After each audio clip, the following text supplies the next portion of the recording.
एक शिकारी आएगा, जाल वो फैलाएगा, उसमें दाना डालेगा। हमको लालच नहीं करना है, जाल में नहीं फंसना है। लोग आते हैं, कहते हैं कि उन्हें समाज सेवा करना है, पर वह नेता बन जाते हैं और जनता झुनझुना बजाते रह जाती है। लोग ये कहते हैं कि नेताओं ने युवाओं से झंडा धोआने का काम किया है, हम ये नहीं करने देंगे। और अंततः वो भी युवाओं को जोड़ते हैं, तोड़ते हैं और झंडा ढोने वाला फौज अपने लिए तैयार कर लेते हैं और बन जाते हैं नेताजी। लोग आते हैं, कहते हैं कि सिस्टम बदलना है, सेवा करना है और सेवा करने के लिए राजनीति करने की ज़रूरत नहीं है, हम चाणक्य बनेंगे और अंततः खुद नेता बन जाते हैं। और जानते हैं इसका सबसे अच्छा तरीका यह है कि सामने वाला कहता है, जब आप उससे पूछिएगा तो ये कहेगा कि जनता मालिक है, जनता चाहेगी तो हम चुनाव जरूर लड़ेंगे।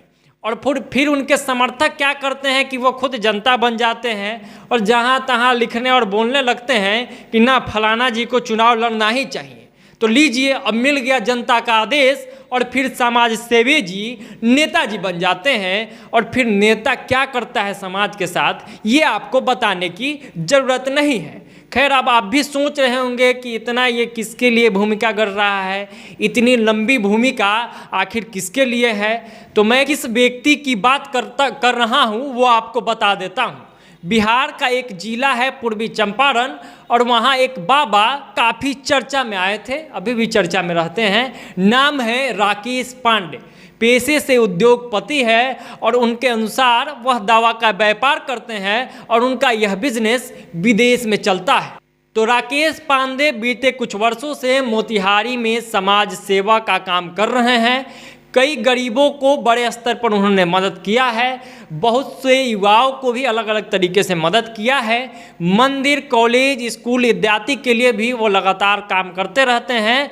दानवीर वाली छवि भी बनी और इसके साथ एक और छवि पैरेलल रूप से बनते गया, और वह छवि है सोशल मीडिया वीर वाली छवि।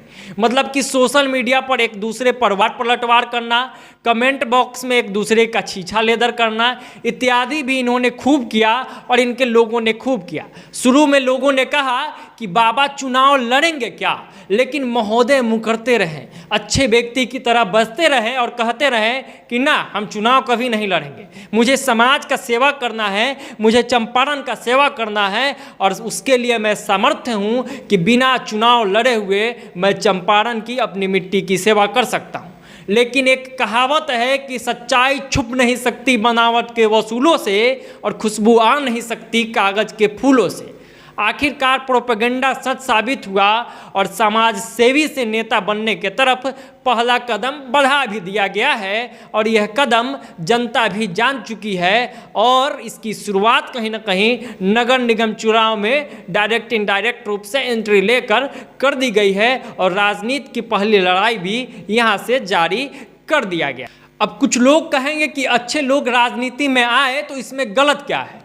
बिल्कुल गलत नहीं है, आना भी चाहिए। हम स्वागत भी करते हैं कि अच्छे लोगों को राजनीति में ज़रूर आना चाहिए, एकदम बजाबते के साथ, पूरा शक्ति के साथ आना चाहिए। लेकिन सवाल यह है कि जिस झंडा ढोने की प्रथा का राकेश पांडे ने विरोध किया था, तो राकेश पांडे ये इंश्योर करेंगे कि उनके किसी रैली में, किसी चुनावी सभा में कोई युवा उनके आगे पीछे करते नहीं दिखेगा। राकेश पांडे ने कहा था कि मोतिहारी के युवा को नेता लोग अपने फायदा के लिए आपस में लड़वाते रहे और वह इस चुनाव में और इस चुनाव से पहले भी कुछ समय पर लगातार ये लड़ाई लगवाते दिखे थे, उनके लोग ये लड़ाई लगवाते दिखे थे। खैर, इस बात की गारंटी वह देंगे कि आगे से उनके समर्थन में युवा लोग दिन भर फेसबुक पर अपना समय बर्बाद नहीं करेगा या एक दूसरे से गाली गलौज नहीं करेगा। क्या इस बात की गारंटी वह देंगे? राकेश पांडे यह काम करेंगे कि क्या वह जाति की लड़ाई, जाति की बात समाज में नहीं करेंगे और सिर्फ विकास और काम की बात करेंगे। चुनावी फायदा के लिए राजनीति में जाति का गंदा खेल वह नहीं खेलेंगे। क्या इस बात की वह गारंटी देंगे? चूँकि इस चुनाव की शुरुआत में ही जातीय रंग वाला जो बात था, जातीय जो असर था, वो कहीं ना कहीं दिख गया। अगर यह सब आप नहीं कर सकते हैं तो कहीं ना कहीं आप भी वही हैं जो बाकी सब है राकेश पांडे। इस हवाम में सब के सब नंगे हैं पांडे जी।